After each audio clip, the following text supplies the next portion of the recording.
It's two-stroke comparison time. 300 versus 300, carburetor versus fuel injection, spring fork versus air fork, Beta versus KTM.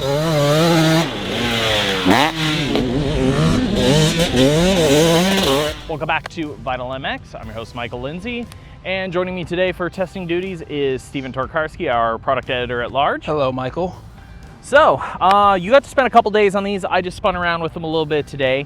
This isn't, I wouldn't call it like a direct shootout, but just, yeah, these are the two probably most popular 300 two-strokes on the market if somebody's looking to go to buy one. Yes. And they're actually a decent bit different than each other for a few reasons I named off. Yes, you may look at them both and go, hey, they're European, they're both on a steel chromoly chassis, but yeah, different ergos, different tires, different suspension companies, different suspension systems. Fuel injection, one's carbureted, quite a bit of difference there. But there are some similarities. Engine is very similar, price is only $100 difference. The KTM is $95.99 MSRP and the Beta is $94.99. Along with weight, claimed dry weight on both of these is 219 pounds. So along with a lot of differences, there are some very similar things to them. Very cool. So let's go with that. So the similarity is me and you both don't ride two-strokes a lot. You ride two-strokes a lot more than me. You did the 125, the two-stroke nationals recently. I haven't, so I mean, there's a certain amount of just initial character. They're both so foreign to me that it's same until a few laps kicked in. Give me 3 items that were first impressions on each bike from when you first spun your laps at Glen Helen. Tell me 3 things about the KTM that stood out to you, and tell me 3 things that stood out about the Beta. For me, the ergos on the KTM were really good. I really like just, it has a natural feeling. Even though the bars are a little straight for me, I do like a little more of a bend to them. Compared to the Beta, they are a lot better for me. But engine was really good.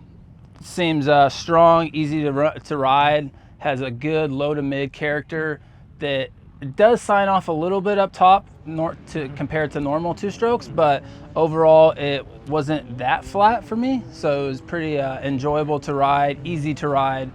And then I really like the shock on this bike. It has good comfort and performance, has good hold up overall, and it was just an easy to ride character for me. So 3 things about the Beta. The Beta, I really like overall front fork. It has good, I take that back. I like beginning to mid stroke on the front fork a lot better than the air fork. Yep. It looks really good. I know it's an easy one, but it's a very good looking bike. And then low power and torque and throttle response is really good on the Beta. And even on the, I know I made a mistake on the previous video. I said I went in on the air screw because I was thinking of the clicker changes I made, but I actually went out on the air screw to lean it out a little bit for because it was a little rich. There's somebody in the comment section want to murder you. Yeah, I think you lost all credibility with some random guy on YouTube. One comment, that was it. Stevie was just done. But I really like throttle response, torque, and low-end power on the Beta. So I'm going to start with, before we get into details, and we'll break it down kind of section by section bike. We'll do suspension, chassis, ergos, engine. I'll name one thing I really liked about each bike and one thing that I really disliked about each bike to start with. Let's start with the KTM. What I liked is coming, of course, off the 4-stroke. The engine is very smooth. It is very 4-stroke-esque. You still get the 2-stroke sound, which is always nice. Just gives you that great little vibe when you ride it. I like the smoothness, and that isn't just the power delivery, that's the smoothness of the engine in general. It has like almost no vibration for a 2-stroke. Yeah, it is really good. So that was really cool. Dislike in it, it's a split, and we'll get into a little bit more. I'm going off kind of the general, I spend most of my time riding it on the vet track here and just played around a little on the main. The air fork on a 2-stroke is unique if you're not really a racer and really pushing it. Yes. Because you lose a lot of engine brake character from the 4-stroke that helps keep it sucked down a little bit. So that was maybe my initial drawback with that bike that stood out to me. Moving into the Beta. Stand out. Damn, that one's tough. There's 2 things that really stand out to me. It kind of exact opposite reason why I said I like the KTM. Engine in the 2-stroke character. It has a bit of power band, it has some snap, it has some carburetor feel to it at times, and there's a nostalgicness that comes with that, and a cool little bit more of managing the power when you do things right on it. There's a little bit more fun factor because of that. Negative is a little bit on the ergo side, and I think me and you agree on this, and this sounds so minor. I know anybody can go change this. These are potentially the worst stock handlebars I've ever ridden with in my life. They are very wide. I think somebody took a pipe out of Home Depot and just bolted them to the bar mounts. They're so straight, and they're an inch and a half wider than the KTM when you measured it. So that part really threw me off from an ergo standpoint. I rolled the bars way back to try to give them some sort of lower sweep feel. Like the ergos drove me a little bit weird there. And then there is one other thing I'll get. There's, like I said, negatives and positive with each one. And I think a big thing I realized, I'll straight up say this at the beginning, and we'll get to it towards the end. I do think these bikes are both good for different types of people. Correct. That's a big one that stood out to me. Yes. Let's go ahead and start with engines on each bike, because that's why somebody's looking at 300 two-stroke. Give me your more detailed thoughts on the KTM. The KTM is like fuel injection, so if you really don't want to mess with your carburetor and have to tune your carb at all, it's really nice for that reason. You just start it up, and it runs really well both days. Didn't have to fix anything. I do really like the luggability on it, even though it doesn't have maybe the low-end response that the Beta does. It still is very easy to come into a corner third gear. I don't have to worry about stalling it. It's really smooth. That's probably number one for me, is the smooth engine vibration feeling. It's almost like the YZ of two strokes for me. Like the YZ 450 is very smooth character when you're riding at high RPM, and this is the same way. You don't get any vibration feeling. And then it's a little stronger overall for me from mid to top. So that's, I like a more faster bike, so that was a good feeling for me. And it's a little longer and smoother on over rev. It doesn't, this kind of falls on its face a little bit. Maybe if you're revving it up on some of the jumps, especially here, you almost can't make it because it just signs off really quickly up top, and this has a less of a sign off, and it's a little easier to manage overall. So I'll talk about the Beta a little bit and compare them. So kind of following off what you said, one of the first things I noticed is difference in mid to top, because I rode the KTM a bit first.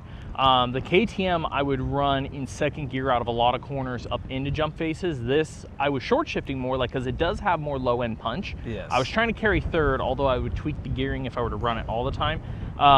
It does sign, both these 300s in general sign off quicker into 252 stroke. Let's start with that point. But this one signs off quicker and has a flatter character. So I found myself shifting up a little bit more on this one to stay in the meat of the power. But again, the low to mid on this reminds me more, don't get me wrong, they're both smoother than your typical 252 stroke motocross character. But this one has more of a pipey, more of a bark.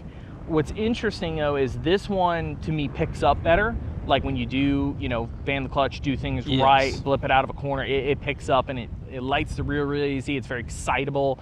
However, the luggability on it isn't, like you said, quite as good because it's pipier feeling. It's a little more when you get it too low. It's like Where that almost the KTM feels four stroke. It's like a tractor. It won't go very fast, but it'll until it builds power. Something I did really like, even though this is carbureted and we barely play with the carburetor, I was actually really impressed how responsive this was on jump landings. The KTM I ran in a few cases where I'd land and kind of lurch forward a little bit. It went, unless I landed just the right RPM or throttle position, there was like a little bit of a, not a bog, but a hesitation in the response. This was always like really sharp when I landed off stuff. So this felt very exciting in that sense. So my overall character on the Beta is good, strong, low to mid, very pipey feeling, very excitable. Maybe not as always easy to use because it isn't as luggable, and it does sign a little more early. And a big one to me was I was riding that more second than using a third, and I found myself, this bike I would probably add or immediately take a tooth away from, because second was so sharp initially, but then kind of shortened jump faces. I wanted to run second longer on this in a lot of places and not catch myself shifting, where that is really good as is smooth, but if you were more like really trying to race it, you might almost go the opposite and add a tooth because the gears last longer and you could get more of a shorter, punchier feel. Yeah, I think if you took a tooth away on this and added one to that, or opposite, add one to that, take away from you would get a very similar character feeling from them. Which some might say, because I really wanted to run third more on this, but I would think adding a tooth to get there, the problem is this has a shorter power band feel. I think I think it would almost make second very unusable on this one in a lot of places, where I would rather just stretch it. But like I said, that's the opposite. That's got really longer character on the KTM, so I would sacrifice in that way and go up a tooth. Yeah, so for me, exciting, maybe not as easy to ride, maybe more rewarding when you do things right, but takes a little bit more effort and thought. That's a little more mindless to ride, not as exciting, but definitely more forgiving on the KTM. Yep. Let's do suspension next. I'll start, and I will go with the KTM on this one. I agree with you. The rear shock is really good on that bike. Main track, high load, big landings off jumps, has great support, has good comfort squat down, but there's a certain point where it stops moving, it kind of drives forward. It doesn't feel like the energy just goes down through the bike. It's really even good on the vet track, where there's a lot just more of your basic like hard pack bowl corner that goes very on the way out, and you're expecting on that two-stroke to get more of a skip feel just because it's going to light up. That tracked really well through that. That was really good on short jump faces. The pump through it supported those really well. So if you had really choppy short faces, the KTM was really good on the rear end. I could tweak the rear end a little bit on it, but for the most part out of the box, we didn't touch the rear. I quite like the shock. And also very basic chassis wise, like that's a basic measurement. I think we set that 105 and it felt very normal. Fork, if you could get up and push, yes, very fun. Like high load, it's very supportive. You can be very aggressive and over the front on it. It felt more fun to pump through jump faces on the KTM. But real low speed stuff, especially if you're not really pushing the bike. Again, the two-stroke not having a lot of engine braking character, it just, it feels kind of topped out. I felt like I wanted to rear steer it a lot. I had a hard time. Like I had to be very aggressive to get the front to load. And with that, it wasn't as forgiving when you were just more on that mellow set. Yeah, that's why I went 2 clicks softer, just to try to get a little bit of more beginning stroke performance and get to settle into the corners, because I feel like the rear would settle a little bit and the front was still, if I wasn't pushing. But then if I did push, I really enjoyed this more. Yeah, I'll say, like, I got the vision on watching you ride both and filming, and that one you looked like you could be very racy on and pump and push on the KTM, which is funny because we just said the motor on that's probably the mellower of the two. This is the more exciting motor, but then I would say that's the more exciting to push suspension chassis combo. Yes, for sure. There's a lot more comfort overall on this bike for me. And then it's funny is I'll let you talk about the Beta, and I'll kind of counter there. It's funny where the comfort is for me in each bike. It's in a little bit different area of the motorcycle. Yes, so for me, the comfort on the Beta is definitely slower speeds, lighter loads, small bumps. I get really good beginning to mid-stroke comfort performance on the front fork and the shock. Has really good action, and it's very balanced. I don't get any front high, rear low feeling, so very good comfort. But when I really start to push, it's getting rougher in the day, especially on the main track here. It just feels a little soft mid to end stroke and just doesn't have that hold up and the performance that the KTM does for me. So I would bottom this a lot more, and it would just get deeper in the stroke, and then it would try to have the chassis do more of the work for it than the suspension for me.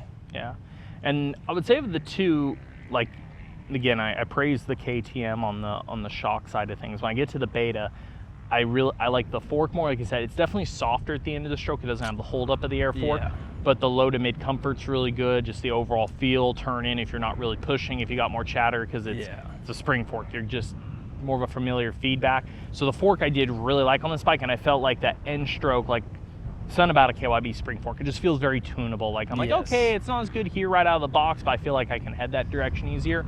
Now, my negative with the Beta on the suspension definitely was the shock, though. Like, the shock is, it's comfortable, but too comfortable. And I was the energy, like any really big load spikes kind of confused me, but even sometimes chatter because of where the energy would go. One of my first comments when I came after riding the Beta, so I think the chat, like, to jump kind of next, it has to mix into the chassis in these comments. I feel like the KTM chassis, for the most part, is more supple and the suspension is stiffer. And then a lot of people might think, oh, Beta off-road bike, and they're thinking softer chassis. I think in places this frame feels stiffer, but the suspension is softer to maybe make up for it. And my one negative with that is, I say that, I didn't feel a lot of like energy at the front, which I was stoked on, but it's all like down low. Everything from the shock, I could feel more through my feet in like the lower part of the frame. I could feel like just it's dumb. Like, I'm trying to think how to describe, but like every time I'd hit like acceleration bumps on the KTM, if you ever started to feel it, I'd feel it more in the higher part of the bike, like literally the seat to your rear end kind of feel, which is more common. This I felt a lot low in the bike. I felt my feet getting kicked up off the pegs a little bit, and I felt a bit of stiffness around the shock pivot kind of area. Yeah, I felt that a lot more here than at Glen Helen, and that's what we call at Yamaha was a shelf feeling. So like it'd be a mid-stroke and then just drop to the rear and not have any damping character in there. And then you'd start feeling a harsh feeling a little bit. Yeah. And especially here versus Glen Helen, where there's some higher load stuff with the jumps and the rollers, I definitely felt that a lot more today. And I'd say I could physically watch it. So another one is the chassis balance is more unique on this. The first time we set sag on it, I was pretty surprised we were at like 95, because you came in and said it was low, and we felt low, I think we ended up at 90. Talking to some of the guys on like the Beta US Supercross team, they were talking about on their bikes running, similar chassis running like 85 millimeters. Yeah, Tomac style. Yeah, like just more extreme than the Tomac, like insane. But that seems to be where their bike's happier. But even with us being at 90, I would watch, and there was just places it would set down in the stroke when you were under heavy acceleration. And then the thing is, if you come off like, I think like again, like a vet really jumpy style track, you don't notice as much because you're kind of landing off stuff and then braking, where on like a big main track, there's times you're coming off stuff, accelerating, so the whole bike's loading, and then you go into big braking bumps, so the whole bike is already you're already deep in the stroke. Yeah, so that's more noticeable on this bike. Like it once it's down, it kind of stays down there until you hit stuff, where that will go down and then kind of level back out before you get to the corners. But like I said, if it's a tighter track, more of a slower amateur vet track, this has like, you're just not under his load long enough to keep it down. This will recover a little more. Yes.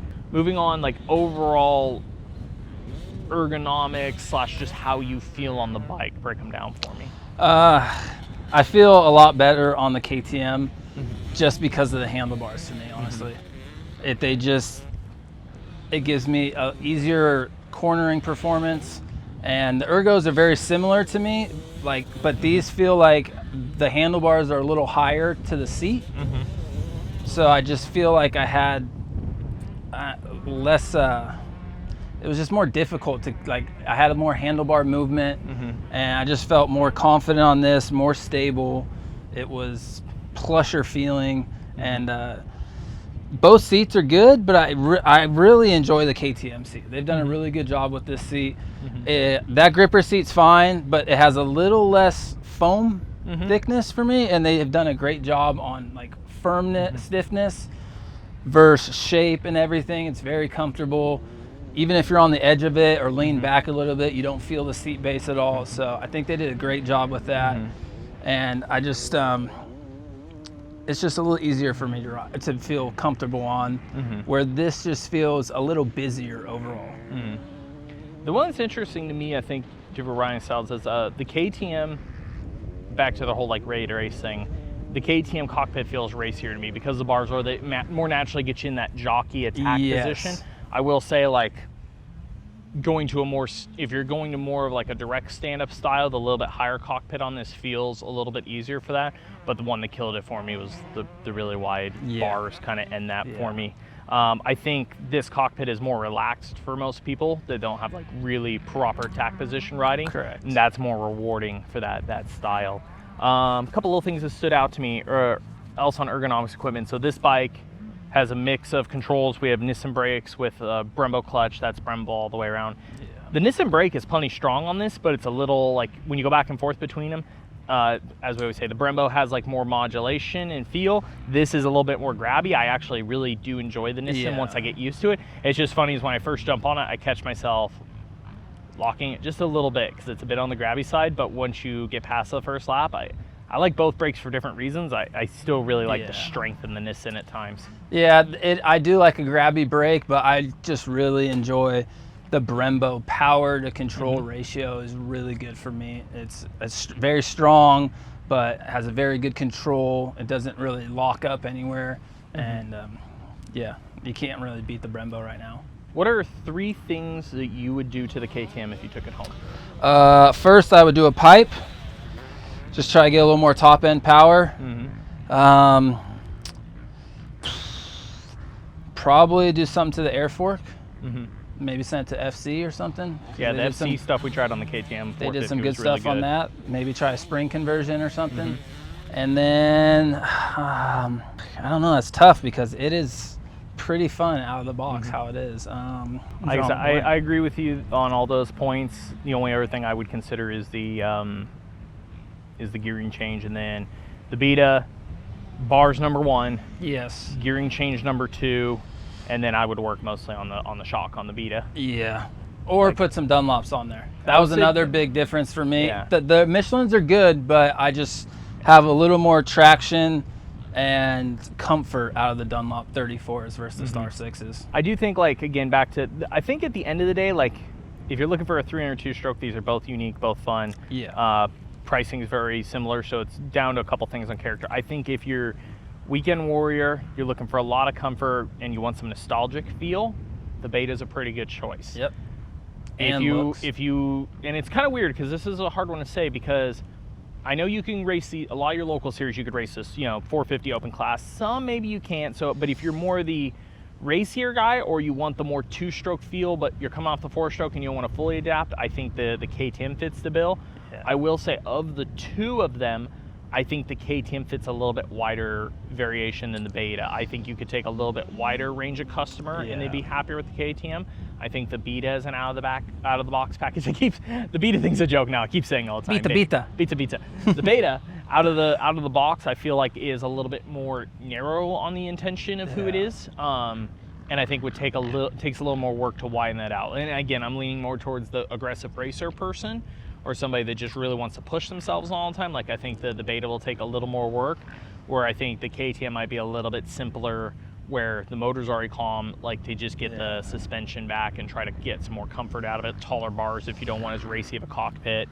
That kind of stands out to me as they both have a little more of intention, but that one's a little bit wider intention than this one. Speaking of narrow, the rear of the bike. The rear of the Beta, the side plates are almost too narrow for me. Yeah. Like, there's a couple times I'd get kicked and I would kind of, try to squeeze the rear end to help you, and you almost just slid off the back. Yeah. It was a little scary for me a couple times. It's a little crazy one, because I've always, a lot of people go, I really want a narrow bike, and there is something to having some side plate and some gripper material and stuff that has some. There's a fine line. That has some like taper, kind of like you see on the KTM, even though the pipe's small, it still has like the 4-stroke style side plates.